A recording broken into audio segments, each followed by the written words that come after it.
So mga kamangyan, grabe, ang dami ko nakikita about sa ilong ko na pinagawa daw, pinaretoke, ganyan. So, sasabihin ko na sa inyo ang totoo. So, hindi ako against sa nagaparetoke. As in, gustong gusto ko nang talaga magkaroon lang ako ng time. Ipupush ko talaga yan. Pero, hindi talaga. Ang pang yan. O, kita nyo yan. Lalo nga pag naka-side view, wala na kayong makitang ilong.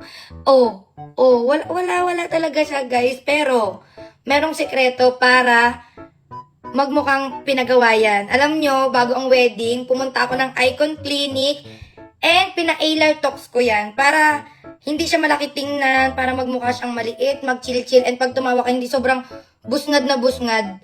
And medyo late na nga yun, gawa ng parang 1 week before ng wedding, saka ako nagpa-alar tox. Dapat, ang effect kasi nun, 2 weeks. So, buti na lang nakisama siya. And magaling din talaga kasi yung makeup artist ko doon, Mark Fernandez. Super ganda ng makeup ko. Kaya nagmukha talagang, ang ganda. Nagmukha akong tao noong wedding. Pero yes guys, hindi. Pero gusto ko. Sana soon.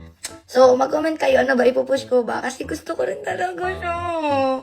Para ano na, para dire-diretso na. Permanent na siya. Long term na siya. Hindi na yung... Tingnan nyo after ilang buwan, na ulit yan.